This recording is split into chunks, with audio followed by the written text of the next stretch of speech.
Hello guys, welcome back to my YouTube channel. তো বন্ধুরা, আবার আমি ইউটিউবের মাধ্যমে হাজির হলাম একটা নতুন মিনি ব্লগ নিয়ে। তো সবাইকে হরে কৃষ্ণ, রাধে রাধে। তো আমি আজকে সকালে উঠে প্রথমে কি করলে, আমার কিছু ফুল গাছ আছে, সেগুলোকে আপনাদের সামনে দেখাচ্ছি। দেখুন, গাঁদা ফুলের গাছ, বিভিন্ন প্রকারের গাঁদা ফুলের গাছ আছে, কত বড় বড় ফুল ফুটেছে। তো এবারে এটা হচ্ছে, সেটা দেখানোর পরে এবারে আপনি দেখতে পাচ্ছেন বগলিয়া ফুল।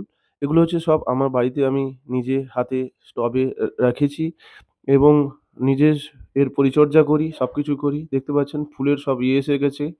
এবারে আমি কি করেছি, এগুলো হচ্ছে আলাদা ধরনের ফুল। এবারে আমি কি করেছি, এই গাছেতে কি হয়, একটা হরমোন স্প্রে করতে হয়। সেটা আমি একটা লিকুইড স্প্রে নিয়েছি। নিয়ে আমি গাছে এবারে স্প্রে করেছি। তো সকালে উঠে আমি ১ম এ এটাই করেছি আজকে সকালে। তো এবার দেখতে পাচ্ছেন এই গাছে এইভাবে স্প্রে করবেন। এটা হচ্ছে একটা হরমোন ওষুধ। তার সাথে গাছের পাতাকে সবুজ রাখার জন্য একটা লিকুইড দিতে হবে। তো সেটাও আপনাকে দিতে হবে। গাছকে এইভাবে পরিচর্যা না করলে গাছ ভালো থাকবে না। দেখবেন গাছের পাতাগুলো খুব ভালো থাকবে।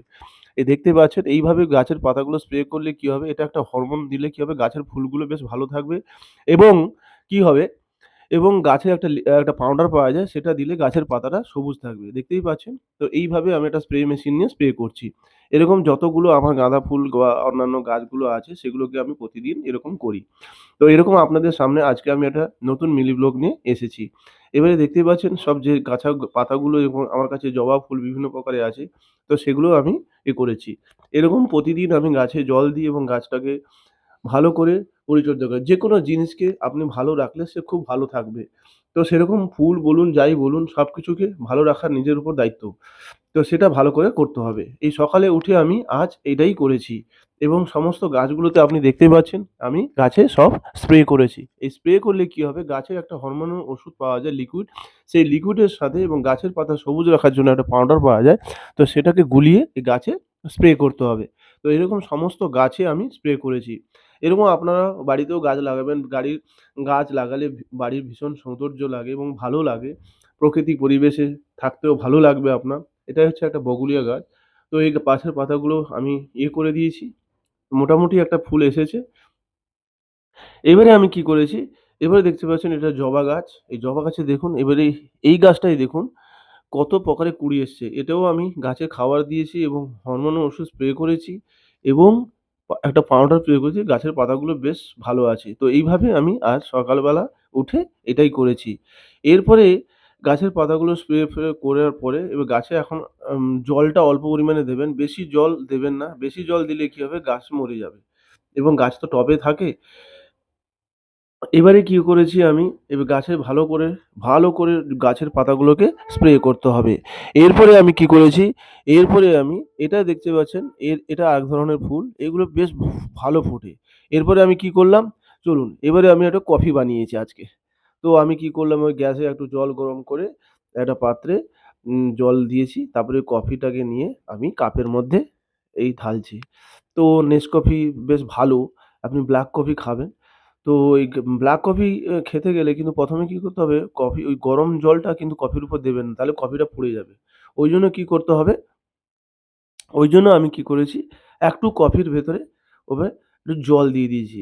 জল দিয়ে নাড়া দিয়ে তারপরে আমি কি করেছি, ওই মানে ওই যে গরম জলটা ওখানে আমি দিয়ে দিয়েছি। এবার দেখুন কফিটা এইভাবে বানালে কি হবে, খেতেও ভালো লাগবে। কিন্তু চিনি-ফিনি মেশাবেন না। ব্লাক কফি খাওয়াটা চিনি-ফিনি মেশালে কিন্তু খুব একদম বাজে লাগবে। তো এভাবে ভালো করে পাঞ্চ করে নিয়েছি। এবারে আমি কি করেছি, এবারে কফি খাওয়ার আগেই আমি কিছু আমার ড্রাই ফ্রুটস যেগুলো খাই, তো সেগুলো আমি নিয়েছি। তো সেগুলো আমি নিয়ে বসে খাচ্ছি। তো এগুলো খাওয়া-দাওয়া করার পরে এর সঙ্গে কলা-ফলা আরো কিছু আছে। তো সেগুলো সবকিছু তো শেয়ার করিনি। তো এগুলো খাওয়া-দাওয়ার পরে এবারে আমি কি করি, এবারে আমি জিমে যাবো। তো জিম যাওয়ার আগে ঠিক ০.৫ ঘন্টা ১ ঘন্টা আগে এইগুলো খেতে হবে। তো খালি পেটে জিম করা যায়, কিন্তু খালি পেটে এক্সারসাইজ করাটা অনেক সকালবেলা করতে হবে। তো আমি মোটামুটি ওই যেদিন আমার মানে আমার কাজ থাকে, তখন সেদিন আমি মর্নিং এ যাই না, বিকালে যাই। আবার যেদিন আমি মর্নিং এ না থাকে সেদিন আমি বিকালেই যাই এবং ইভিনিং থাকলে, ডিউটি থাকলে তখন আমি ইভিনিং এই যাওয়ার আগে সকালেই যাই। তো এবারে আমি কি করেছি, এবারে আমি সব খাওয়া-দাওয়া করার পরে, কফি-টফি খাওয়ার পরে এবার জিম যাওয়ার জন্য আমি পুরো রেডি হব। এবারে এই কফিটা আমি খেয়েছি। এরকম দৈনন্দিন আমি করি। এরকম নতুন, নতুন ব্লগ আপনাদের সামনে আমি নিয়ে আসবো। যদি কোথাও ভুল ত্রুটি হয়ে থাকে কমেন্টসে জানাবেন। যতটা পারি আমি আপনাদের সামনে তুলে ধরি। তো একা একাই বানাই। এরপরে আমি জিম যাওয়ার জন্য রেডি হয়ে গেছি। তো জিম যাওয়ার জন্য ড্রেস পরে নিয়েছি। জিমের ব্যাগ-ফ্যাগ সবকিছু নিয়ে নিয়েছি। ব্যাগের মধ্যে যা জিমের যে জিনিসপত্র যেগুলো জিমের মানে প্রয়োজন হয় তো সেগুলো আমি সঙ্গে করে নিয়েছি। তো আজ আমার প্ল্যান আছে চেস্ট ওয়ার্কআউট করবো এবং জলের বোতল-ফোতল সব নিয়ে নিয়েছি। এই শু-ফু সব নিয়ে নিয়েছি। এবারে তত সব নিয়ে প্রস্তুত হয়ে রেডি হয়ে নিয়েছি। এবারে জিম যাওয়ার জন্য রেডি হবো। তো বন্ধুরা আজ আমি ছোট্ট মিনি ব্লগ নিয়ে আপনাদের সামনে হাজির হলাম। ততক্ষণে আপনারা সবাই ভালো থাকবেন। সবাইকে টাটা। আবার দেখা হবে, আবার কথা হবে। ততক্ষণে ভালো